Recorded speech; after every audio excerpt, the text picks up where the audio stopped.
8:20 en el territorio continental ecuatoriano, buscando la verdad en la revista de Opinión Democracia. Queremos saludar al señor ministro de Economía y Finanzas, Pablo Arosemena. Lo hemos invitado a un diálogo para despejar algunas inquietudes partiendo de la coyuntura.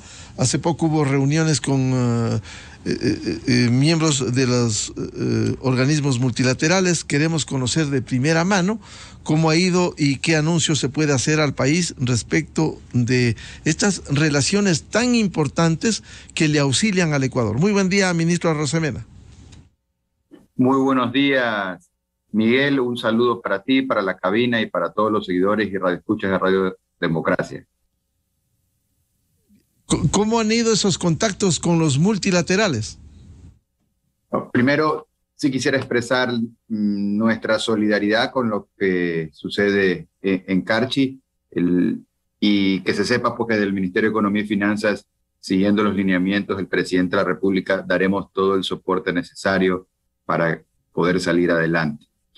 Habiendo dicho eso y entrando directamente a lo que planteas, los organismos multilaterales son los que al día de hoy le facilitan la mayor cantidad de recursos a los ecuatorianos y gracias a esos recursos podemos cumplir nuestro plan económico de reactivación, que yo para mayor facilidad lo denomino un ABC económico, y la primera parte de ese plan tiene justamente que ver con asegurar el gasto social. Entonces los recursos que recibimos de los multilaterales nos permiten asegurar el gasto social, el gasto de inversión en salud, en educación, sobre todo en los bonos, en las transferencias monetarias para más de 1.400.000 personas. Las reuniones que tuve en días pasados en la ciudad de Washington, para que tengas una idea, fueron alrededor de casi 25 reuniones en 4 días, una primera parada en Panamá por una reunión con la CAF, Corporación Andina de Fomento, para fortalecer la presencia del Ecuador en esa institución y poder recibir también más financiamiento para los ecuatorianos y tener inversiones productivas.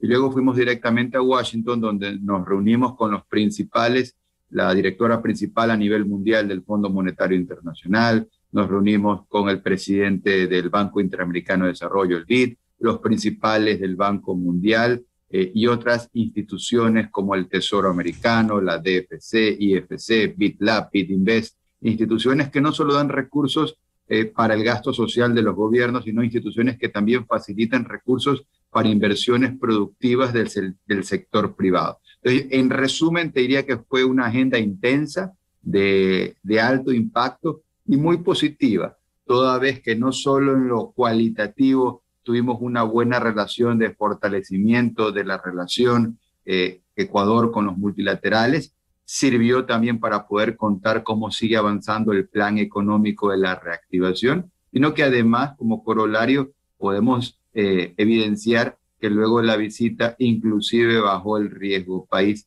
lo cual también es parte del plan. Por cierto, el nivel de riesgo país, dado los hechos recientes en el Ecuador, sigue siendo alto. Ojalá bajase más. ¿Está previsto nuevos desembolsos este año? ¿Cómo está la dinámica de entrega de recursos al Ecuador? Sí, lo primero, como para poder dejar bien claro a todas las personas que nos escuchan y nos vean el tema del riesgo país.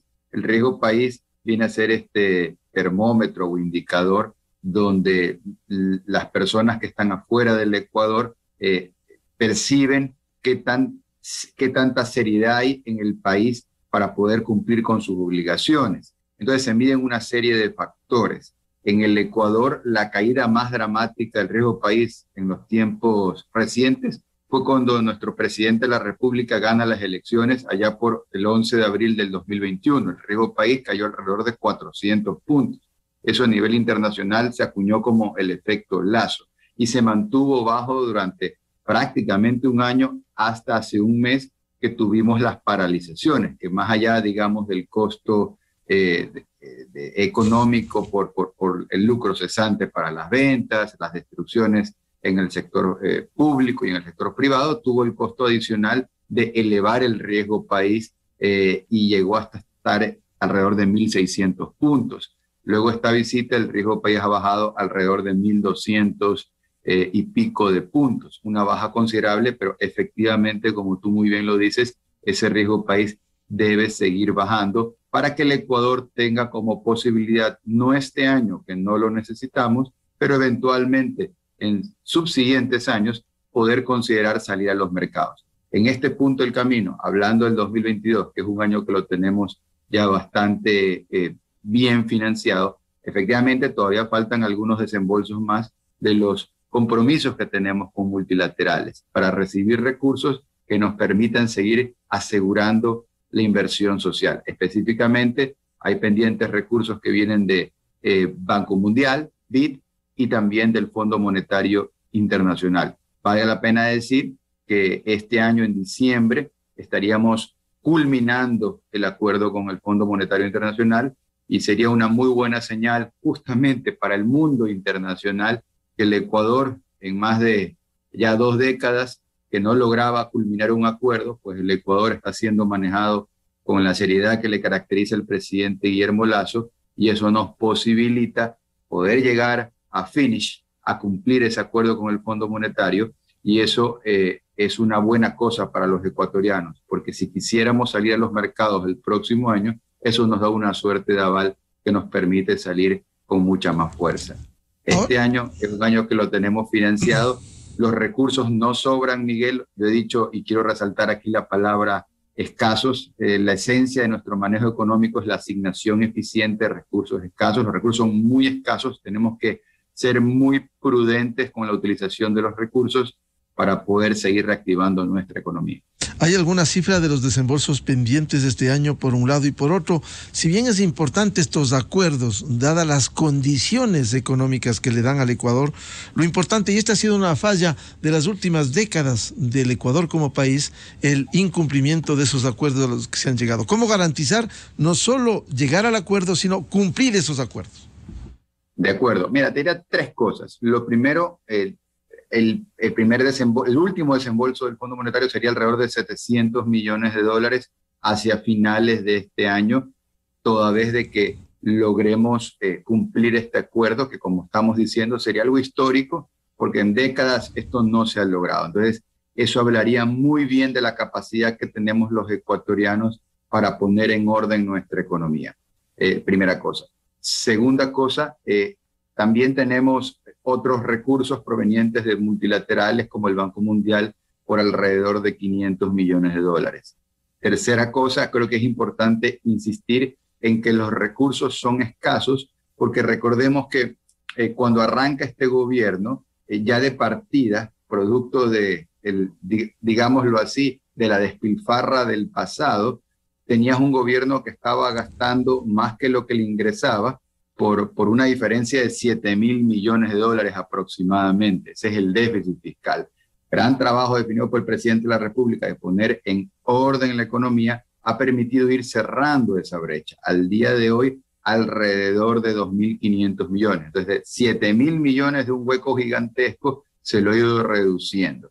Eso es importante, y el orden fiscal, la disciplina fiscal, el poner las cuentas en orden, no es algo que ya lo hicimos una vez y nos olvidamos.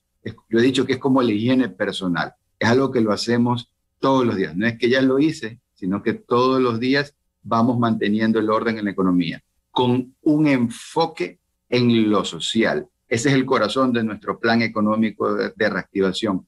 Orden con enfoque social. Es lo que hemos hablado con los multilaterales, y ese es el apoyo que contamos, porque pensemos que los recursos que nos vienen frescos de afuera, esos recursos de los multilaterales, vienen en plazos, en términos y con tasas de interés que no se puede conseguir en ningún otro lugar. Por eso es un gran negocio para el Ecuador tener un financiamiento que sea a largo plazo, que sea con bajas tasas de interés. Por ser muy concreto, la plata que recibimos del Fondo Monetario son préstamos a 10 años y tienes 4 años y medio de gracia.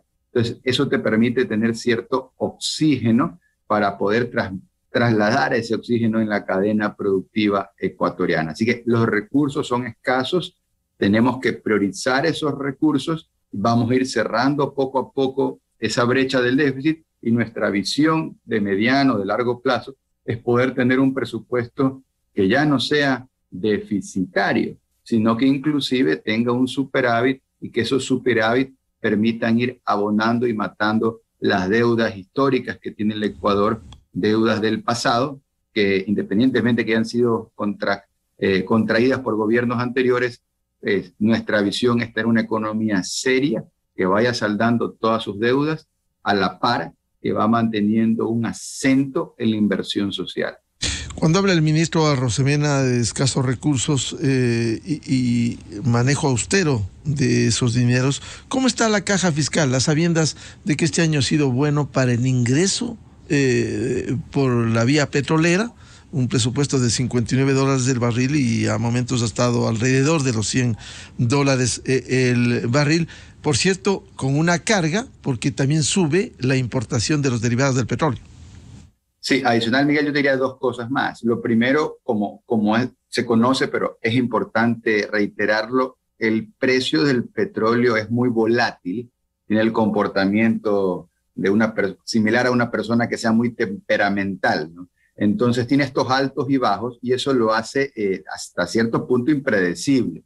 Por eso Ecuador tiene que ser muy prudente con los recursos petroleros. Ya hemos vivido en un pasado reciente que no queremos volver, cuando el precio subió por un tiempo y apostaron, digamos, a tirar la casa por la ventana, y al día de hoy estamos pagando esa factura todavía, porque recordemos que cuando pagamos deuda no es la deuda contraída por este gobierno, sino de hace bastantes años atrás.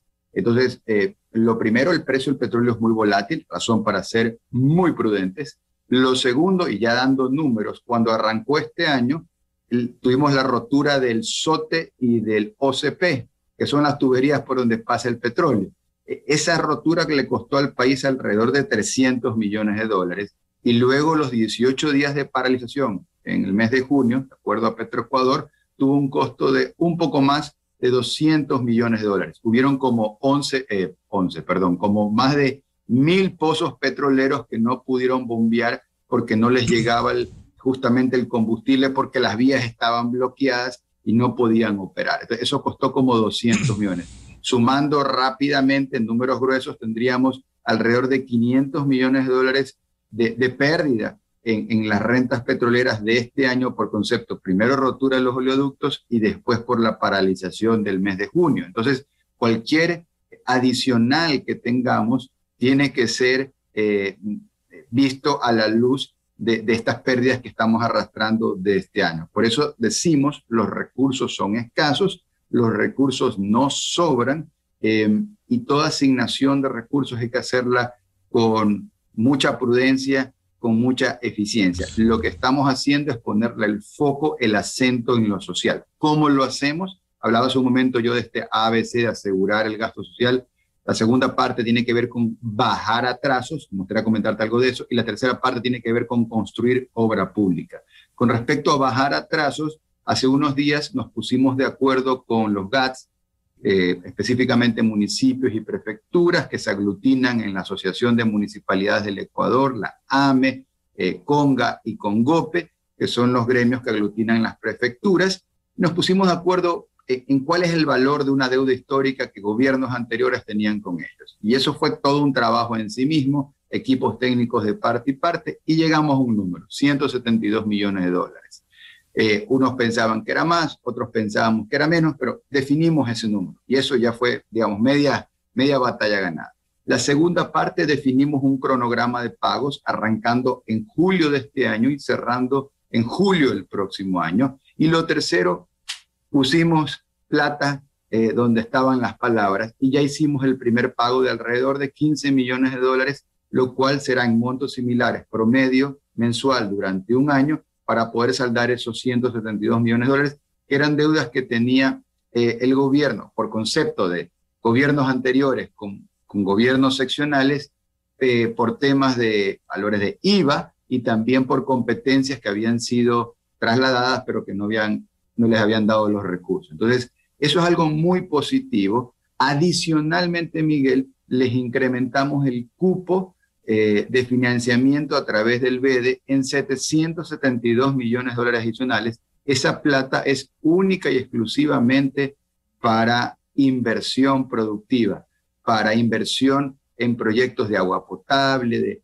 de infraestructura, es decir, no es para gasto corriente. Y adicionalmente también aumentamos el plazo que tienen los municipios en el financiamiento con el BEDE, 10 años adicionales, para que puedan avanzar hasta 20 años, lo cual les da más oxígeno. Esa es una forma en que la economía, la microeconomía se reactiva a través del gobierno. Se va poniendo, en este caso el Ministerio de Economía y Finanzas, se va poniendo al día con la ciudadanía al traspasarle esos recursos a los GATS, siguiendo un cronograma de pago, dándoles más cupo en el BEDE, dándoles más plazo, y luego, pues nada, pues el GAT se da la vuelta y esa plata circula en los territorios, en los cantones, en las provincias. Entonces, ese es parte del plan del ABC, de asegurar el gasto social, de bajar los atrasos y de construir obra pública. Esto es muy importante lo que he citado, porque desde los gobiernos descentralizados siguen pidiendo recursos, que haya más dinero. Aquí nos asalta una duda, ministro Arosemena. Si bien se esgrime, y así es, el COTAD consagra a los gobiernos autónomos descentralizados, sin embargo, hay evidencias en algunos consejos, no en todos, por cierto, de los 221 o los 23 prefecturas o los 821 juntas parroquiales, la calidad del gasto. ¿Cómo lograr que el Estado exija calidad del gasto? Vemos hoy abocados, gestión de riesgos, por ejemplo, por lo que ha sucedido en el Carchi. No hay ni estructura, ni organización, ni hay calidad del gasto. ¿Cómo lograr eso? Respetando, insisto, el tema de la autonomía. Sí, nosotros como finanzas, digamos que la misión es definir la política económica, la política fiscal, con el objetivo de tener una estabilidad en la economía, tener una economía sana. Conseguimos recursos, lo cual ya es un desafío en sí mismo, los trasladamos no solamente pues, a las distintas carteras de Estado, sino también a los gobiernos seccionales, y digamos que ahí estamos cumpliendo con la misión. Pero nosotros tenemos una mirada que va más allá, que un poco va en la línea de lo que te escucho, Miguel, y donde nosotros planteamos el acompañamiento, dar un acompañamiento técnico para que efectivamente los recursos se canalicen de la manera que generen el mayor efecto multiplicador. En palabras sencillas, que cuando le pasamos los recursos a los GATS, no se vayan únicamente a gasto corriente, sino que se vayan principalmente a obras de inversión. Y ahí el acompañamiento que nosotros damos y vamos a dar más y mejor es clave para que eso suceda. Caso aparte, pues el tema del BEDE, donde esos recursos que ponemos a disposición de los GATS son única y exclusivamente para esos proyectos, sobre todo de agua potable. Y aquí lo conecto con uno de los temas, Miguel, que el presidente de la República ha definido como de los principales objetivos nacionales, y me refiero a erradicar, a luchar contra la desnutrición crónica infantil. Uno tiende a pensar que la desnutrición crónica infantil tiene que ver con que los chicos puedan comer únicamente, que puedan comer más. Tiene que ver con eso, que puedan comer mejor, la nutrición tiene más que ver con eso, pero ¿sabes qué? Tiene mucho que ver con el entorno y el agua, que el agua potable sea de calidad es clave para luchar en contra de la desnutrición crónica infantil. Así que ahí hay una forma de trabajar en equipo. Así es. El otro tema, relaciones con China, renegociaciones, venta petrolera, ¿cómo está? Sí, hay muy buenas noticias que próximamente, todavía falta un mes, un poco más para que el presidente de la República las pueda anunciar. No me quiero anticipar, pero sí puedo decir de que van por muy buen camino, y esto lo ha liderado el propio presidente de la República. Esto data de cuando el presidente viajó a la China a principios de este año, tuvo una relación, una reunión cara a cara con el presidente de la China, y de eso se han derivado equipos de trabajo que ha venido avanzando, y próximamente habrán muy buenas noticias para el Ecuador en cuanto a la renegociación. Bien, esperaremos eso. Una pregunta final por ahora, ministro Arosemena. El tema de las mesas técnicas, ¿cómo se viene acompañando en la demanda de recursos entre los diálogos entre CONAIE y el gobierno?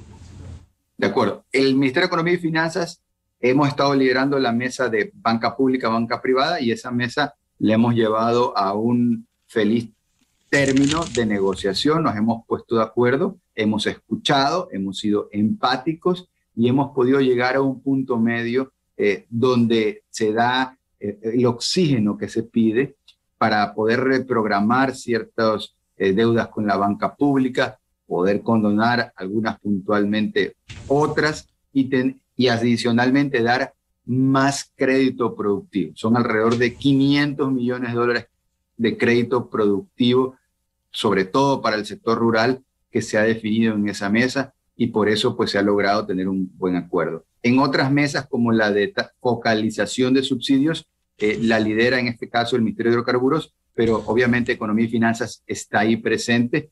Nosotros lo estamos viendo y lo estamos trabajando como una oportunidad para que el Ecuador verdaderamente pueda tener el subsidio para quien lo merece y no estemos subsidiando a quien no lo necesita y por lo tanto no lo merece. Si logramos eso, será un avance para el país. Tal vez no sea perfecto, pero será mejor que lo que hoy tenemos. Un subsidio indiscriminado para todos, no solamente que le cuesta una fortuna al Ecuador, sino que realmente es injusto. Lo que tenemos que ponernos de acuerdo todos es que quien necesita el subsidio, esa persona, ese colectivo lo tiene que recibir, pero los que no lo necesitan no tienen por qué recibirlo. Y si nos hemos puesto de acuerdo en ese principio de solidaridad, de subsidiariedad y de eficiencia, que nos hemos puesto de acuerdo, confío en que poco a poco podremos ir construyendo una propuesta nacional que tenga por objetivo mantener la solidaridad sin aflojar la eficiencia. Bueno, seguiremos hablando, le comprometemos al ministro Arosemena temas de interés, como nos ha dicho, en los próximos días o semanas, la relación con China y otros vinculados con el manejo de las finanzas públicas del Ecuador. A Pablo Arosemena, ministro de Finanzas, muchas gracias. La atención a la revista de Opinión Democracia. Muchas gracias, un abrazo para todos. Muy amable. 8:42 minutos en el territorio continental ecuatoriano, buscando la verdad en la revista de Opinión Democracia. Una ligera pausa y volvemos. Un diálogo pendiente con el académico articulista de diario El Universo, Simón Pachano, sobre la situación política en coyuntura en el Ecuador este momento. A esta hora, la revista de Opinión Democracia presenta Miguel Rivadeneira. Los protagonistas, las entrevistas, la búsqueda de la verdad. Miguel Rivadeneira, en la revista de Opinión Democracia.